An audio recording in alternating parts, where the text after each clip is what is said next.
segundo caso, si les parece. O si quienes hicieron la presentación del primer caso consideran que es mejor hacer otra retroalimentación o retomar. ¿Me aclaran, por favor? Si volvemos a repetir el primer caso, si seguimos directamente con el segundo. ¿Qué? ¿Repitamos el primero? Bueno, muy bien. Listo. Entonces les voy a quitar mi cámara para que ahora podamos. Creo que ahí ya pueden compartir presentación. Verifícame a ver si se puede.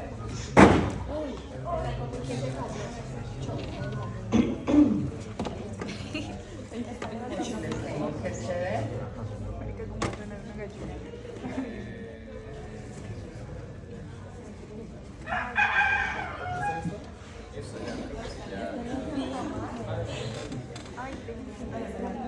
Bueno,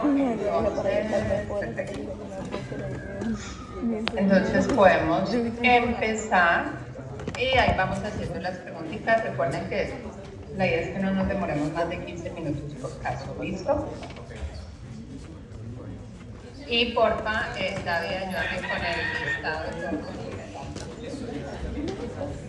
Bueno, gracias. Ajá. ¿Tengo eco? No me escucho eco. No.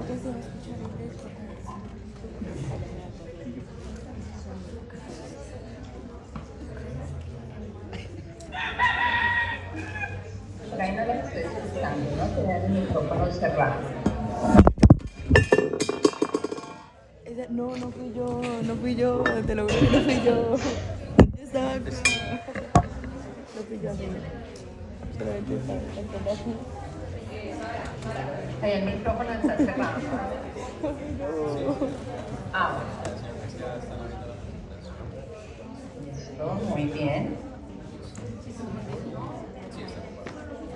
Sí, ahí estoy viendo. Y todos se están viendo, ¿verdad? Ok.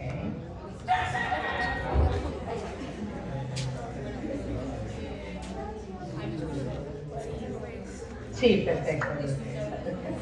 Entonces, nosotros presentamos el caso clínico número 1, que también es el síndrome, se conoce como síndrome de Weber. Básicamente nosotros se nos presenta un paciente, una mujer de 60 años, economista. Ella llega diciendo no puede mover la mitad del cuerpo, ¿cierto? El cuadro clínico tiene alrededor de 30 minutos de evolución, consiste con pérdida de fuerza en el hemisferio izquierdo, requiere que la cara está torcida y habla como gangoso, entonces podemos decir que es una disartria, tiene tosis palpebral derecha, el ojo derecho con desviación lateral ipsilateral dilatada, y pues todos los temas que ya habíamos hablado sobre en general que crean como el cuadro clínico que se asocia con el síndrome de Weber.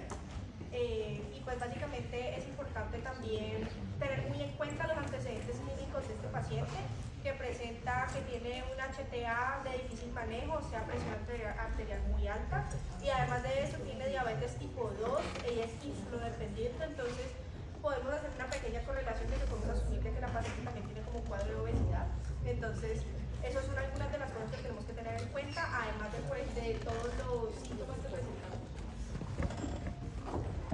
Entonces, al momento como de nosotros encontramos como las estructuras afectadas y cómo se manifiestan clínicamente. Lo primero que tenemos que ver es, pues en la parte de los síntomas, vimos acá, ojo derecho con desviación lateral, pupila ipsilateral dilatada y el ojo izquierdo sin alteraciones. Entonces, lo primero vamos a iniciar por la parte del oculomotor. Entonces, el oculomotor podemos saber que está afectado porque hay una tosis palpebral, pues como sabemos inerva el elevador del párpado, y adicionalmente también pues hay una midriasis y no puede ser una desviación medial, y el ojo está como predominantemente hacia lateral, por lo que hay una inervación de parte del abducens, pero no de parte del oculomotor.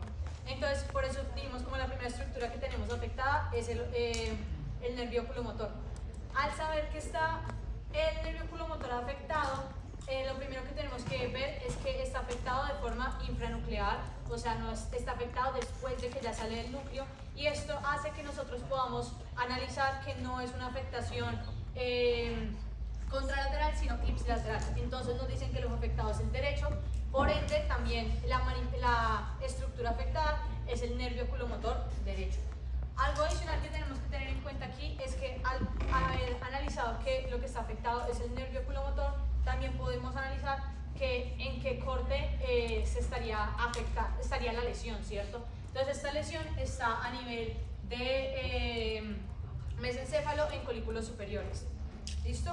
Entonces, continuando con los síntomas, dice que tiene Babinski positivo y parálisis facial central. Entonces, por el lado del Babinski positivo, lo que tenemos que saber es que usualmente se asocia a la motoneurona superior, específicamente en pues, el fascículo vía corticoespinal, ¿cierto? Como sabemos, esto es antes de la decusación piramidal, por ende, no estaría contralateral y no ipsilateral. Entonces, si me dicen que la alteración está, pues en el síntoma, está en el lado izquierdo por la hemiparesia izquierda, pues vamos a poder entender que la alteración va a estar directamente en el lado derecho, ya que se cruzan las fibras, ¿cierto? Adicionalmente, pues lo otro que también tenemos es que tiene una parálisis de los 2/3 de la hemicara izquierda. Cuando vemos esto, lo primero que nosotros podemos pensar es parálisis facial central, ¿cierto? Al pensar parálisis facial central, esto lo asociamos con fibras corticonucleares, o sea, el nervio facial, pues, supranuclear, ¿cierto? Antes de llegar al núcleo. Y al ser antes de llegar al núcleo, esto lo sabemos porque no es periférica, sino que es central, entonces pues solamente me afecta pues, los 2/3 inferiores, y es contralateral, porque pues las fibras no se han cruzado. Y pues cuando vemos como el esquema visual, podríamos interpretarlo de esta manera. Entonces aquí podemos ver que en esta parte se estaría afectando como la salida del nervio oculomotor. En esta parte lo que vemos acá son pedúnculos cerebrales, y los pedúnculos cerebrales estarían afectados principalmente vía corticoespinal y corticonuclear. Entonces, como para recapitular, oculomotor se afecta infranuclear, o sea, ipsilateral, y fibras corticonucleares y corticoespinales se afectan supranuclear, o sea, contralaterales. Bueno, y entonces nosotros aquí podemos ver un poco sobre la irrigación de la zona para luego ya entender más o menos de dónde sale toda la sintomatología derivada de por qué sucedió este caso. Nosotros podemos desculpar, nuestro principal culpable de acá sería la arteria cerebral posterior y la arteria cerebral superior. Todas estas dos arterias cerebrales salen de la basilar, que en su tiempo ha dado también las pontinas, y básicamente ha ocurrido un ACV, en este caso específico, por una razón que ya les voy a contar. Resulta que las causas posibles para el síndrome de Weber casi siempre son externas, no genéticas. Entonces tenemos infarto mesencefálico isquémico, hemorragia cerebral por traumatismo craneoencefálico, tumores del tronco encefálico que son gliomas y ependimomas, que son básicamente tumores que se derivan de las células gliales. Y entonces esclerosis múltiple por placas desmielinizantes que afectan el mesencéfalo, e infecciones e inflamación del sistema nervioso central en el mesencéfalo. En este caso, nosotros tenemos información muy importante acerca de nuestro paciente. Nosotros sabemos primero que es diabética, ¿cierto? Tipo 2, insulino dependiente. Y también sabemos que esta mujer es una persona que tiene una presión muy alta en la sangre. Básicamente, nosotros vamos a deducir un ACV isquémico siendo la falta que este accidente cerebrovascular causó que ciertas partes del tejido no tienen como una correcta oxigenación, entonces estamos como a un paso de la necrosis, pero todavía estamos como, podemos reversirlo, pero pues no, todavía no. Los diabetes es un factor de riesgo para muchísimas cosas, porque básicamente hace que dentro de las venas, dentro de las arterias, nosotros podemos encontrar como varios tipos de obstrucciones, varios tipos de debilitamiento, las paredes de la arteria se van a volver más rígidas, no se va a poder hacer una vasodilatación completa, ¿cierto? Esto se llama aterosclerosis y predispone básicamente a la disfunción endotelial, y lo que aumenta básicamente el riesgo de cualquier tipo de evento cardiovascular. También hay alta posibilidad de que este paciente sea obeso y que tenga una hiperglucemia, que aumenta también el riesgo de isquemia y la gravedad con la que esta puede afectar al paciente en caso de tener un accidente cerebrovascular. Luego llegamos al segundo síntoma que ella presenta, que es la hipertensión que viene desde antes, ¿cierto? Es el principal factor modificable por la que se puede generar una ACV o una ACV, ¿cierto? Y que también daña relativamente la pared vascular, que ya tiene bastantes síntomas producidos por la diabetes y por la hiperglicemia que tiene la señora.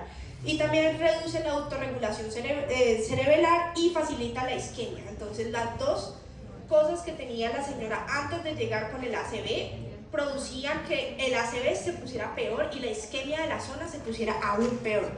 En este caso, el cuadro sintomático que se caracteriza con el síndrome de Weber se debe a un ACV isquémico, ¿cierto? Que subió por la arteria basilar, ¿cierto? Pudo haber sido algo que se generó más abajo, que soltó un cúmulo de grasa o de colesterol, subió por la vena y llegó a un punto donde la hipertensión causó que esta tomara tal velocidad o llegara a tan arriba en el cerebro que llegó a la arteria basilar y de ahí llegó a la posterior y a la superior, y entonces causó una especie de bloqueo. En este bloqueo se causa la isquemia que produce los afectaciones en esta parte específica del mesencéfalo y del cerebelo, ¿cierto? Y eso es. ¿Ya?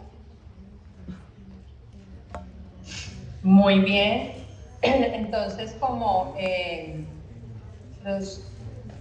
la etiología, ¿ustedes consideran que fue un infarto secundario a un ataque cerebrovascular? ¿Sí? Sí, doctora. Bueno, los ataques cerebrovasculares es muy importante identificar cuál es el origen del mismo, la etiología, y dentro de esa etiología pues hay varios. Uno es que tengamos, o sea, lo más común es el cardioembolismo, ¿cierto? Y pues es donde más atención habría que poner. Sin embargo, también podemos tener infartos lacunares un poco más pequeños, hay embolias mucho más grandes, ¿cierto? O hay algunas que son trombosis sensibles, ya se escucha el gallito que tienen ustedes. Y bueno, lo otro que es importante tener en cuenta es todos esos trastornos de tallo cerebral, sobre todo los de origen cardioembólico, son bastante infrecuentes, es decir, ustedes van a encontrar más ataques cerebrovasculares de la circulación anterior. Eso quiere decir cerebral anterior, sí, cerebral media, sobre todo los más comunes son los de la cerebral media y todas sus ramificaciones que veremos más adelante en el curso. Pero los de la circulación posterior, que dependen de las vertebrales, estamos hablando de la circulación del cerebelo, que seguramente vieron un poquito ayer, y también de la irrigación del polo occipital, sobre todo toda esta zona irrigada por la cerebral posterior, la porción posterior también del tálamo, pues dependen de la cerebral posterior. Entonces esos son más infrecuentes, y dentro de la circulación posterior pues vamos a tener toda la circulación del tallo. En ese sentido, miren que los infartos del tallo son bastante poquitos, ¿sí? Pero les puede llegar en la clínica, y como la sintomatología es tan variable por todo lo que ustedes ya saben que comprende el tallo y lo complejo que es, pues entonces los síntomas van a ser bastante variados, y es importante que tengan en cuenta la posición de cada una de las estructuras que vieron y de la irrigación. Como lo dijeron, es más frecuente por eso, pero tenemos lesiones compresivas o el aumento de la presión intracraneal que va a generar que el lupus, por ejemplo, se vaya un poco más adelante, más hacia atrás, perdón, eso generará compresión del tercer par. Miren, no les va a dar, es muy raro, pero pueden encontrar un Weber secundario a una compresión, a una herniación en este caso del lupus. Entonces, tienen que descartar todo eso cuando el caso está complejo, ¿sí? Y otro de ellos, pues también todos los gliomas, bueno, gliomas en general, todos los tumores que puedan encontrar en fosa posterior. ¿Listo? Entonces miren que más o menos los infartos del mesencéfalo corresponden al 0.7, ¿sí? De los infartos de la circulación posterior. Con eso ustedes ya van sacando cuentas y se dan cuenta que es bastante infrecuente, pero es importante que tengan en cuenta cuando ven disociados, sobre todo cuando encuentran esta disociación entre el compromiso del miembro superior y del miembro inferior por parálisis o por paresias, asociado con una alteración de un par craneal que esté cruzado. Ese cruce de síntomas, uno de un lado y el otro del otro, les ayuda a enfocarse un poco más en tallo cerebral. Bueno, muy bien. Pregunta. Ustedes podrían encontrar acá diplopía. ¿Me entienden qué es la diplopía? ¿Ver doble? ¿El paciente podría ver doble? ¿Ustedes qué opinan? Pues, o sea, personalmente, la verdad no estoy segura de mi respuesta, pero pues creería yo que no, porque entre lo que estuvimos viendo, como que la diplopía en muchas de las ocasiones se puede dar principalmente por una afectación de... Profe, se le está escuchando cortado.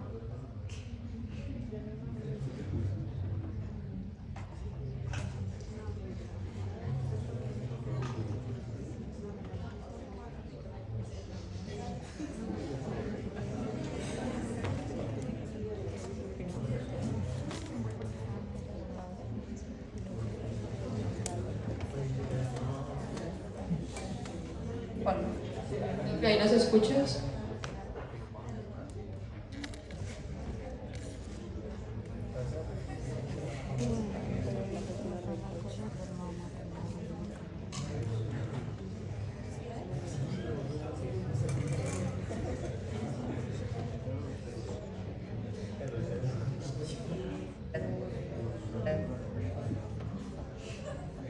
La pregunta. No se te escucha nada, se escucha súper trabado. No, este teléfono de acá para la recontra porque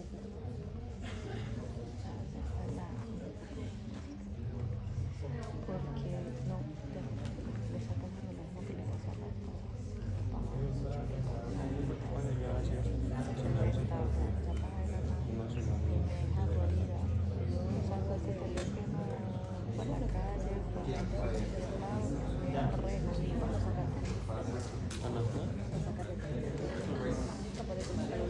No, marica, pura descarada.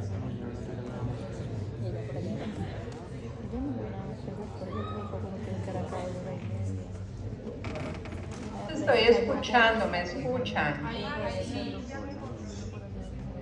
Ya no, lo que pasa es que habían reiniciado acá un sistema. Ya. Me dijeron que no podría haber diplopía, ¿no? O sea, puede ser, es que entendemos como la diplopía se puede causar por dos razones, ¿cierto? Por un lado creo que sí podría haber, por el otro no. Por el lado del fascículo longitudinal medial, que en algunas ocasiones puede causar diplopía, no creo que pueda ocurrir por la ubicación de la lesión. Sin embargo, puede que se genere una diplopía por una afectación en el oculomotor. Entonces, pues por ese lado sí podría generarse una diplopía. Sí, tengan en cuenta algo que vi que no dijeron, y es que el ojo, miren que los ojos siempre tienen un eje, ¿sí? Hacia donde yo mire. Ahora, con una lesión del tercer par, el ojo va a estar mirando hacia dónde, hacia afuera, porque tenemos, bueno, estamos hablando del ojo derecho, ¿verdad? Entonces, en el ojo derecho vamos a tener al abducen haciendo contracción, o sea que el ojo va a estar hacia afuera, ¿sí? Y vamos a tener el troclear también funcionando, o sea que el ojo va a estar hacia abajo y hacia afuera, ¿listo? O sea que quedo con el ojo así, con una limitación para mirar hacia adentro, ¿listo? Eso quiere decir que el eje se pierde. Cuando el eje se pierde y uno de los dos ojos no puede alinearse con el otro, va a haber un campo visual cuando yo le digo al paciente que mire, ¿cierto? Cuando le evalúo sus movimientos oculares, va a haber un punto donde va a haber doble, ¿sí? En el momento en que se pierde el eje con el otro ojo. Entonces, seguramente si yo le pido al paciente que mire hacia acá, hacia mi lado derecho, hacia donde va el otro ojo, va a ver bien. Pero si yo me salgo de este eje visual y me voy hacia el otro lado, se separan las imágenes y el paciente va a ver doble. ¿Listo? Entonces, para que tengan en cuenta ese punto. Muchas gracias. Muy bien. ¿Preguntas? ¿Tienen preguntas acerca de este caso? Si tienen preguntas. En los términos que usamos. Que no tienen preguntas. Muchas gracias. Tengo otra pregunta. Dime. El paciente, ustedes dijeron que tenía midriasis. ¿Por qué hay midriasis? Bueno, la midriasis está básicamente porque el oculomotor me lleva la información parasimpática, ¿cierto? Que se relaciona específicamente con la contracción del músculo ciliar y la contracción de los músculos ciliares, sí. Y pues es el que me dilata el cristalino, ¿cierto? Entonces, No. Bueno, el músculo depende. o sea, Acuérdense que el músculo tiene dos inervaciones, ¿sí? Entonces tenemos el iris con dos inervaciones. Si ustedes se imaginan, el iris tiene una inervación, tiene unas fibras que son radiales, es decir, que le dan la vueltita así al iris, y tenemos otras que son, perdón, lo dije al contrario, unas que son circunferenciales, que le dan la vueltita al iris, ¿sí? Y tenemos otras que son radiales, como los radios de una bicicleta, ¿sí? Entonces, las circunferenciales son las que cuando se contraen hacen miosis. Las radiales, cuando se contraen, al hacer esto, traccionan y hacen midriasis. Las circunferenciales están inervadas por el parasimpático. ¿Y las radiales por qué? por el simpático. Por el simpático. ¿Y eso cómo es? ¿Alguien sabía de cómo el simpático llega allí? ¿Alguno de los que están se sabe cómo es la vía de inervación simpática de la pupila? Bueno, del iris, perdón. Eso no estoy segura, pero va subiendo por carótida, si no estoy mal, entra por plexo carotidio interno, sube cuando entra la carótida al cráneo, pues, y de ahí llega a un ganglio ciliar. Y No, ojo, que ahí no hay. El ganglio ciliar es del parasimpático. sí, pero no hace sinapsis. ¿Sí? O sea, Entonces, del simpático, acuérdense, hay dos cosas importantes para que ustedes diferencien simpático de parasimpático. En el parasimpático, ustedes tienen una neurona preganglionar y una postganglionar. La postganglionar está cerca del órgano efector. En este caso, ustedes se acuerdan dónde está el ganglio ciliar cuando viene un ojo, ¿cierto? Que está ahí en toda la órbita, ¿cierto? En el área orbitaria y lo encuentran. Es decir, que la fibra postganglionar de ese ganglio ciliar es bien cortica porque tiene el órgano cerca. Cuando hablamos del simpático, las neuronas del simpático las encontramos en la médula espinal. ¿Dónde las encontramos? T1 y T2. Cuando vean médula van a ver que hay los cuernos laterales de la médula. Ahí está la neurona preganglionar y están segmentos toracolumbares exclusivamente. Es decir, ahí está esa neurona. Entonces el axón de esa neurona sale, y ustedes vieron en anatomía general las columnas de ganglios que hay a nivel paravertebral. ¿Se acuerdan? La cadena simpática paravertebral. Ahí estará la segunda neurona, y la fibra que sale de ahí es la postganglionar y es supremamente larga, a diferencia del parasimpático que es tan corta. Ustedes no vuelven a encontrar más ganglios simpáticos, es decir, el ganglio simpático está lejos del órgano efector y ese axón es el que viaja y asciende. Entonces, ojo, que acá la fibra sale, ¿sí? Justo la que va para el dilatador de la pupila, sale de la médula espinal, pasa por los ganglios, pero es un ganglio real. ¿Es cuál? ¿Se acuerdan cuál es? El primer ganglio de la cadena simpática. Cervical superior. Exacto, entonces el cervical superior está mucho más arriba de T1, que es donde empezarían los primeros ganglios. Hay unos que están más arriba y ahí es donde está la neurona ¿sí? Quedará origina todo ese plexo carotidio que acompaña a la carótida y es el que llegará al dilatador de la pupila. ¿Por qué es importante eso? Primero, porque se lo voy a preguntar en el examen. Segundo, porque esa fibra, si ustedes ven todo el trayecto, se puede alterar en diferentes puntos. Entonces, ¿de dónde se recibe la información que llega a las neuronas simpáticas en la médula espinal? Del hipotálamo. Entonces, si yo tengo una lesión hipotalámica, puedo tener una pupila miótica porque se me daña el simpático. Si la tengo en la médula espinal a nivel de T1 o por encima de T1, también se me va a dañar, ¿sí? Y tengo miosis, todo lo contrario. Si tengo una lesión en el ganglio cervical superior, que puede ser por tumores, sobre todo en este punto, también lo podrán encontrar. Ahora, si de ahí sigo subiendo, bien, tengo una aneurisma de la carótida interna, ¿sí? Que me genere un roce en el plexo carotidio, también puedo tener una miosis, ¿sí? Y obviamente de ahí hasta arriba. Entonces tengan en cuenta todo ese trayecto para que diferencien una lesión simpática y una parasimpática. En este caso, si me altera el parasimpático, la pupila está entonces midriática porque predomina el simpático. ¿Estamos claros? Sí. Bueno, ¿preguntas? Bueno, seguimos con el segundo caso. Gracias. Muy bien.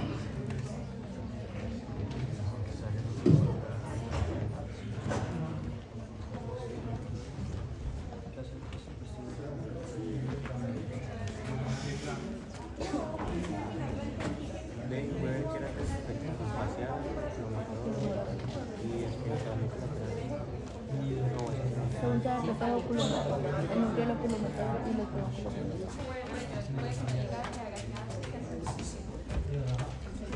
Pero así como más facial y oculomotor y los pedúnculos cerebrales. Ay, el pedúnculo cerebroso superior no. Espérate, le pregunto. Es que hay un pedúnculo reventado también y que por eso le da tembladera.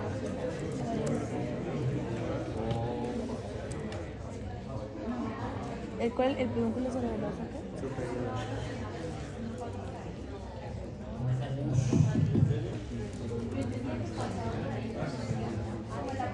Buenos días a todos. El día de hoy vamos a presentar los casos clínicos 2 y 7. Bueno, son dos. Vamos a presentar los casos clínico número 2, el cual corresponde al síndrome de Benedict. Bueno, entonces a consulta se presentó un hombre de 33 años, futbolista, y él refiere que presenta sacudidas. Al determinar la enfermedad actual, luego de la entrevista se determina que tenía un cuadro No les clínico. estoy escuchando, tienen cerrado el Hola. micrófono. No, está abierto.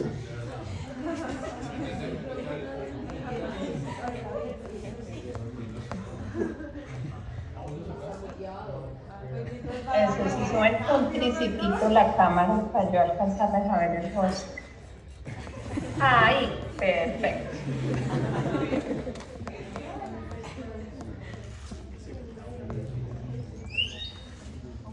Bueno, entonces, los dos que van a presentar son, Andrés y Juan Daniel. bueno, Andrés y Juan Daniel. Bueno, profe, lo que te estábamos comentando, se nos fue asignado el caso clínico número 2, que corresponde al síndrome de Benedict. Pues la consulta refiere a un hombre con 33 años, futbolista, con sacudidas, eso es lo que él dice, que tiene sacudidas. Al hacer la entrevista se determina que tiene un cuadro clínico de 2 meses de evolución, que consiste en sacudidas involuntarias del miembro superior e inferior izquierdos, asociado también a una dificultad para la apertura ocular del ojo derecho. Luego del examen físico, entonces se determinaron pues, más síntomas. Pues se dice que tiene ptosis palpebral derecha asociada también a una pupila midriática hiporreactiva, porque al compararse con la pupila izquierda, esta sí pues tiene un grado de miosis adecuado y además sí es reactiva. Se determina también que tiene una desviación lateral del ojo derecho, limitación severa para mirar hacia arriba, abajo, y para hacer aducción. Y finalmente se determina que tiene un signo de Babinski positivo, en este caso bilateral, y movimientos coreiformes corean en el hemicuerpo izquierdo.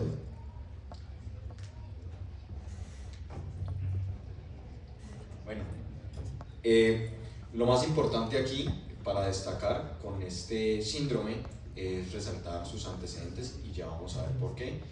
El antecedente, el SAOS, es el síndrome de apnea y hipoapnea obstructiva del sueño, que puede generar distintos tipos de daños vasculares. Entre ellos puede ocurrir infartos cerebrales, enfermedades en pequeños vasos, hemorragias cerebrales, hipoperfusión, daños en la barrera hematoencefálica, etc. Bueno, luego asociamos los síntomas pues, a estructuras, en este caso del mesencéfalo. Primero determinamos o asociamos la corea en el hemicuerpo, en este caso izquierdo, lo asociamos con el núcleo rojo derecho. Esto lo hicimos pues, porque el núcleo rojo, si está en un funcionamiento normal, se encarga de la regulación del tono motor, tipo flexora del cuerpo. También por su comunicación con el núcleo olivar inferior se asocia con los movimientos alternantes, y gracias a la comunicación que está haciendo con el cerebelo mediante las fibras trepadoras, pues también se le asocia con la regulación postural. Entonces todo esto nos llevó a asignarle al núcleo rojo, en este caso la corea en el hemicuerpo izquierdo. Luego encontramos... Pero antes, Andrés, una pregunta. Sí, profe. ¿Cómo es el circuito? Es decir, ¿se acuerdan de cómo son las fibras en el tallo de las neuronas? ¿Qué tipo de neuronas de los núcleos rojos? ¿A dónde mandan las fibras? En el núcleo olivar inferior, y luego con quién se comunican en el cerebro y cómo llegan esas fibras y en qué punto se cruzan, para que entiendan que es contralateral. No, lo que yo tengo entendido es que el núcleo rojo pues, tiene fibras multipolares, por eso se le asocia con la función motora, y que se va a comunicar con el núcleo olivar inferior a través pues, del fascículo rubro-olivar. Y esta comunicación... Pero en paréntesis, son dos tipos de fibras de neuronas que tenemos allí. Unas que son parbicelulares y unas que son magnocelulares. Exacto. Las parbicelulares... Desde la parte parbicelular es donde salen las rubro-olivares, que luego de ir a las olivas principales y las accesorias van a ir a relevarse al cerebelo a través de las fibras trepadoras. Y el signo contralateral es porque nomás salen las fibras de los núcleos rojos, ellos se decusan, nomás salen, y de ahí ya se van hacia los núcleos olivares inferiores, y los núcleos olivares inferiores se comunican con el cerebelo a través de fibras trepadoras. Entonces, ¿y a qué núcleos del cerebelo llegan? Pues lo vieron ayer. Inventado. No. Recuerden una cosa, en general, las fibras trepadoras y las musgosas llegan a toda la corteza, ¿cierto? A todo el cerebelo, pero hacen un relevo y pasan por los núcleos profundos cerebelosos. El núcleo globoso y el emboliforme son los que en general reciben la información de esas fibras. O sea, las fibras trepadoras, acuérdense, llegan a todas, o sea, van a llegar a un punto que es el glomérulo, van a ver eso, y también van a llegar a toda la corteza cerebelosa. Pero a los núcleos profundos, de acuerdo a qué núcleo es el del tallo que se releva, va a dejar una ramita. Cuando estamos hablando de esto que es tono muscular, porque los núcleos rojos están más asociados con el tono, ¿sí? Entonces, la proyección es sobre todo al globoso y al emboliforme. Acuérdense de algo, la información más antigua del cerebelo va al núcleo fastigial, el que está fastidiado de estar allí, el más antiguo de todos los núcleos profundos del cerebelo. Entonces, ese está asociado con la postura, el que yo pueda vencer la gravedad. Por eso es que dejamos de ser cuadrúpedos y ahora somos bípedos, ¿sí? Y podemos vencer la gravedad. ¿Listo? Entonces, El equilibrio y la postura son sobre todo del núcleo facial. Cuando ya estamos hablando de tono muscular, ¿sí? Estamos hablando de los núcleos que hacen parte del paleo-cerebelo. Entonces ahí ustedes tienen al globoso y al emboliforme. Y ya cuando hablamos de lo más fino, de movimientos alternantes y de movimientos finos, eso depende del núcleo más nuevo del cerebelo, que es el dental. ¿Listo? Acuérdense de eso. Ahora el globoso y el emboliforme salen y se van a proyectar ¿a dónde? A los núcleos rojos. ¿A qué neuronas? Las magnos, las más grandes, las magnocelulares. Ahora las neuronas magnocelulares van a generar el fascículo que ya vieron, que se llama el rubro espinal. Y el rubro espinal sale cruzado. ¿Y dónde se cruza? A nivel de colículos inferiores, donde está la decursación del tegmento. Entonces salen las fibras cruzadas y por eso es que esta sintomatología es contralateral. Y ahí estamos bien. ¿Estamos claros? Listo. Pueden seguir.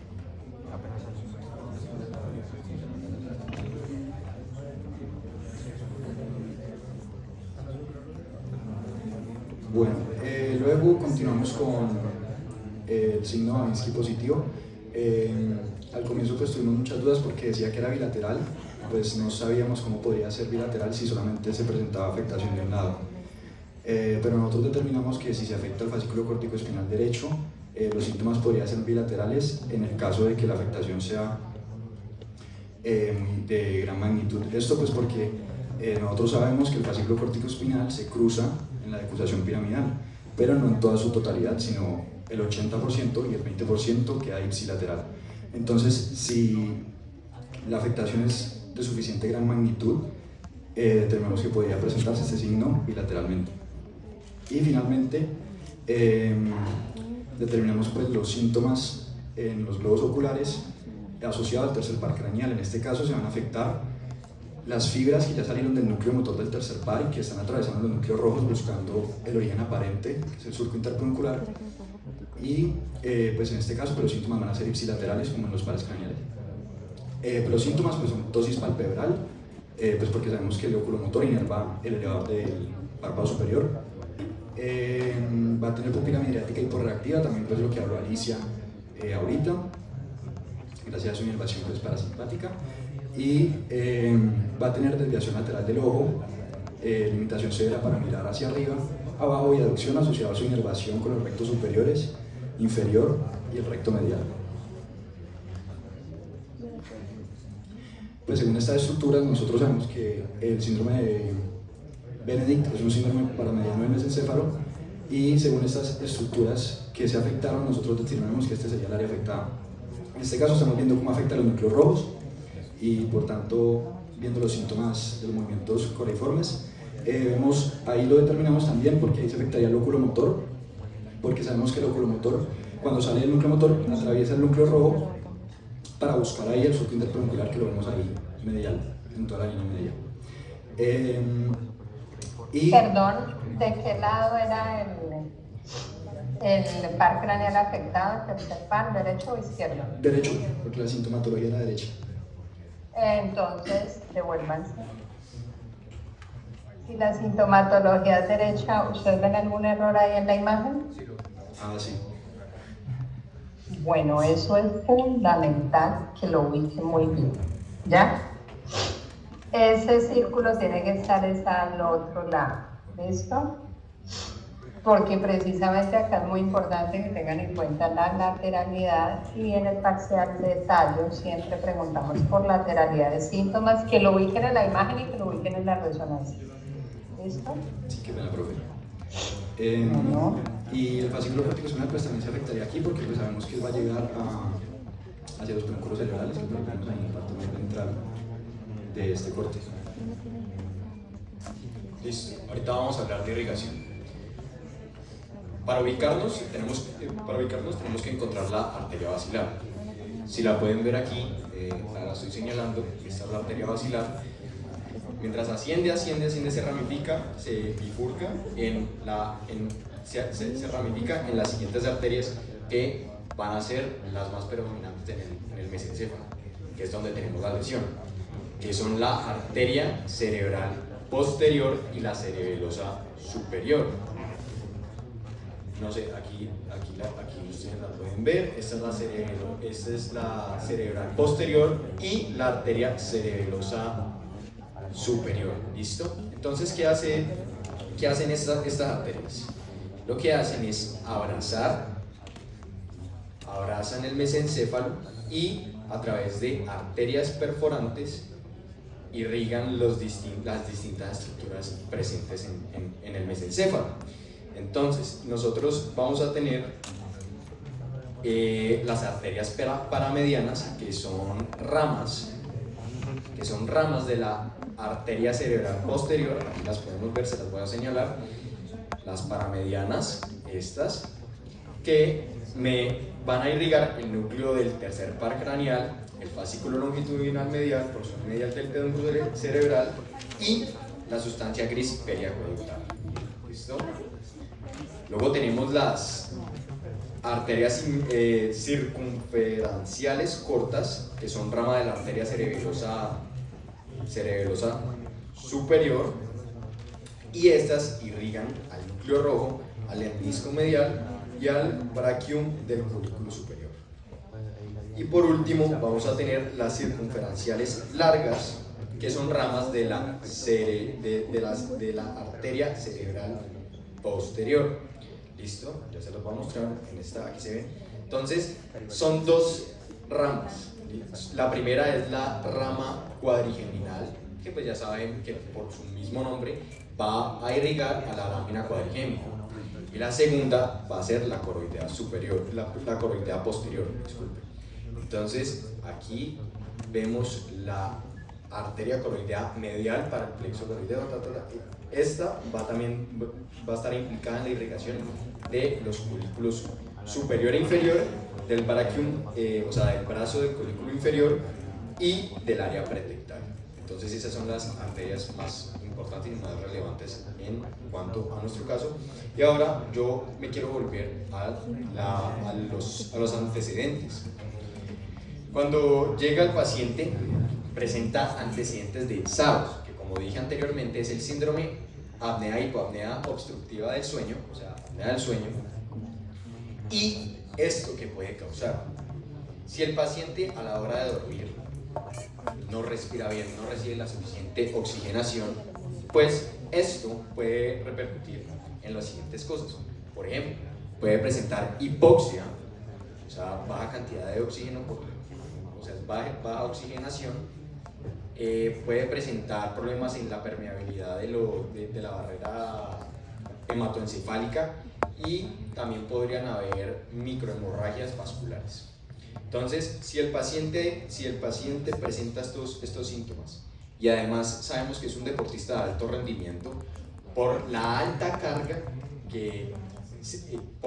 a la que se ve sometido constantemente y no tener la suficiente oxigenación, puede presentar microhemorragias vasculares, y esto me puede generar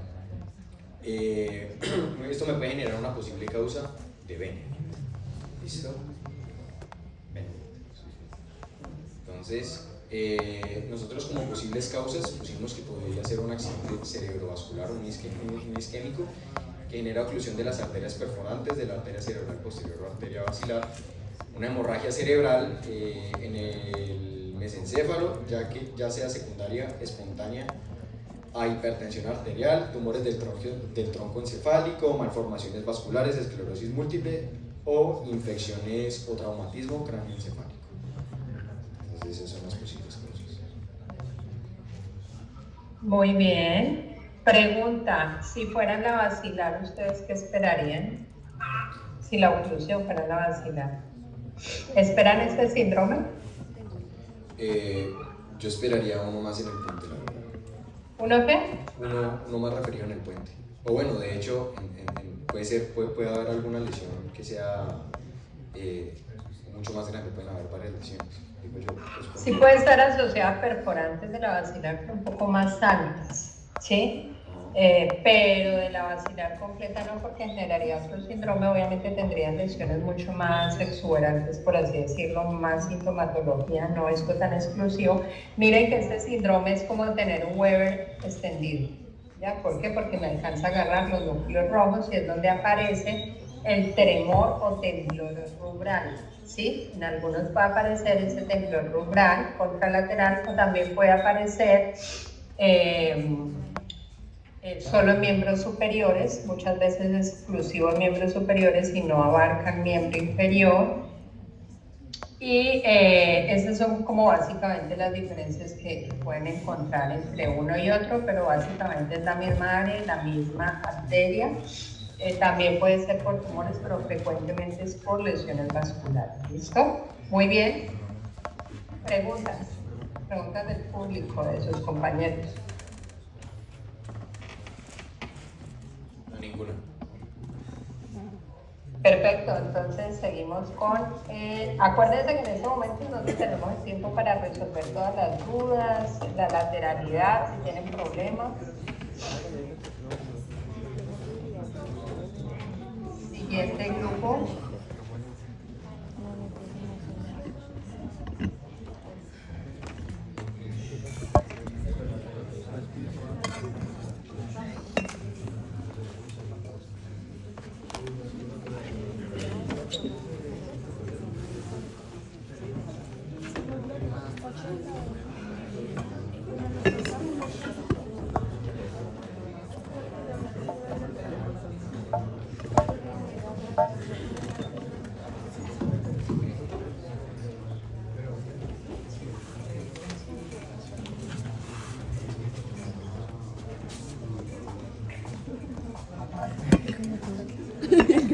Hola, profe, ¿nos escuchan?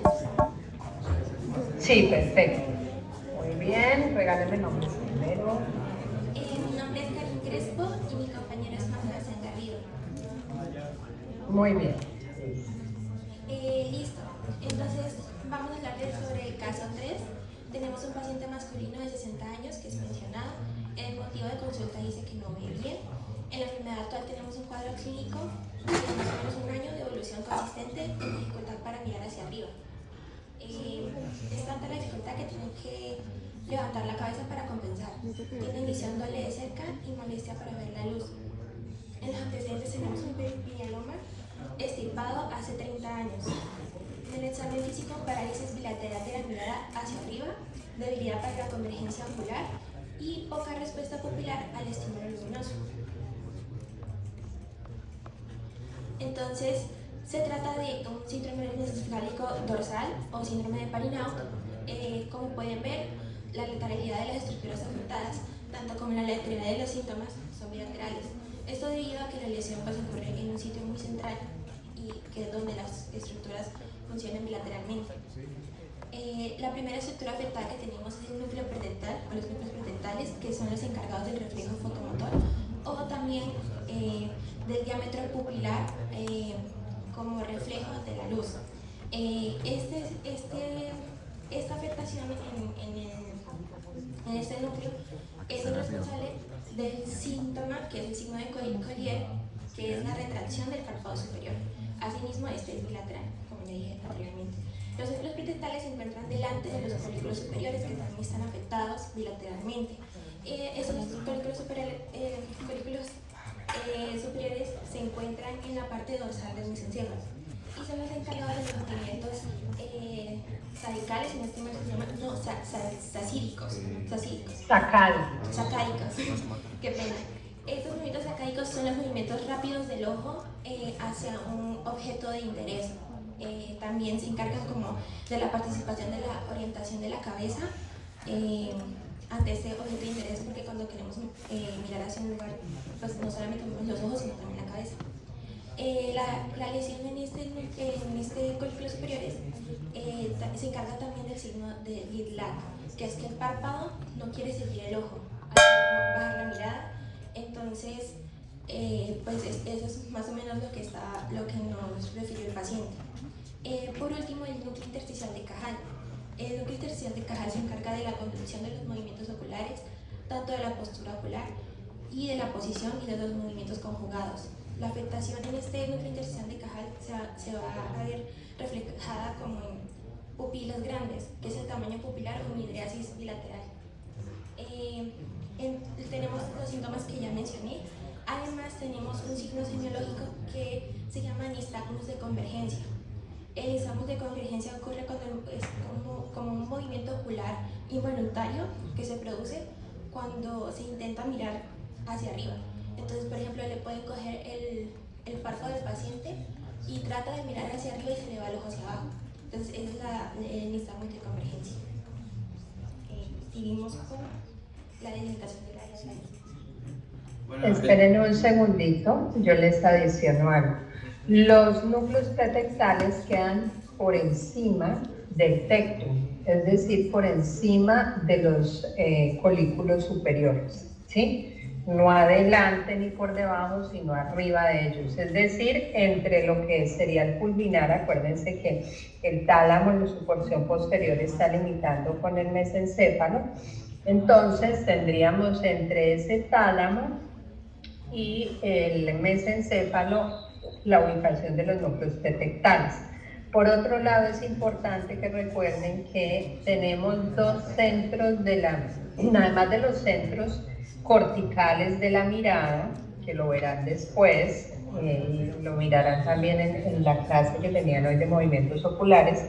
Hay dos centros de la mirada, entonces tenemos unos supracorticales, unos corticales, que van a ver que son más o menos unos 3 grandes, ubicados entre el parietal y el frontal, y tenemos los que son intracorticales, es decir, en el tallo. Entonces, en el tallo tenemos unos centros de la mirada vertical y un centro de la mirada horizontal.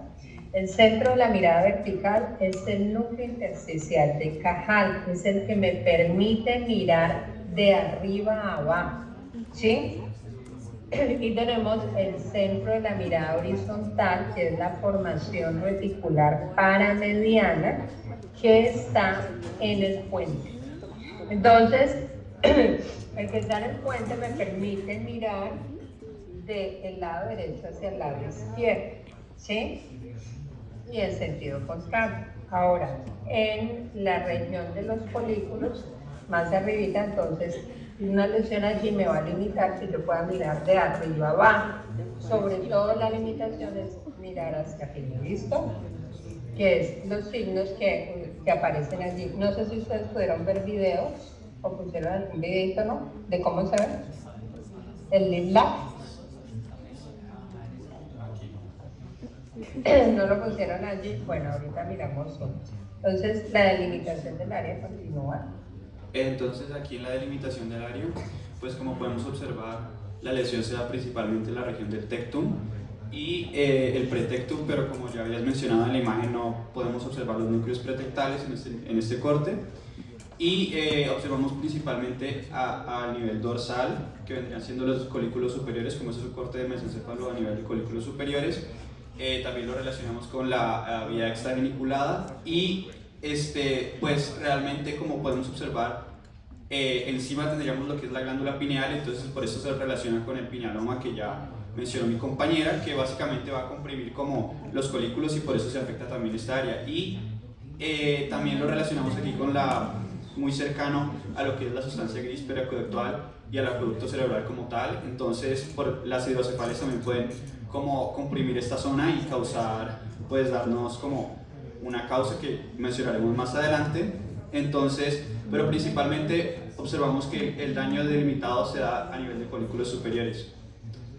En cuanto a la irrigación, tenemos principalmente lo que es la arteria cuadrigémina, que es rama directa de la arteria cerebral posterior, y también vemos que antes de que esta arteria basilar nos dé lo que es la rama la cerebral superior, pues vemos que nos da una rama que también contribuye a lo que es la irrigación de los colículos superiores, y por eso vemos que también se puede comprometer en la irrigación. Y aquí era lo que explicaba de la rama que veíamos de la basilar, que sale a irrigar lo que vienen siendo los colículos superiores. Y pues aquí ya están lo que viene siendo las posibles causas. Entonces, como ya había mencionado mi compañera, pues el pinealoma, que como sabemos la glándula pineal como que está en medio entre los colículos, entonces digamos que este tumor puede comprimirlos, al igual que una hidrocefalia obstructiva. Listo. Para finalizar tenemos las posibles causas y los reparos anatómicos que tenemos que tener en cuenta como aconsejar. En nuestro caso del paciente tuvo un pinealoma que se lo extirparon. Un pinealoma es un tumor en la glándula pineal. La glándula pineal está ubicada sobre los colículos superiores. Por lo tanto, pues la afectación puede dar como, la lesión puede afectar el mesencéfalo dorsal. Tenemos la hidrocefalia obstructiva, que la hidrocefalia obstructiva va a dar como una dilatación del acueducto cerebral o de Silvio. Y en la trombosis o embolia también tenemos que va a afectar al mesencéfalo dorsal. Por último, la esclerosis múltiple, que es como una de las últimas causas, va a afectar o dañar la mielina de esta región. Listo, profe, muchas gracias. Muy bien. ¿Preguntas? No, profe.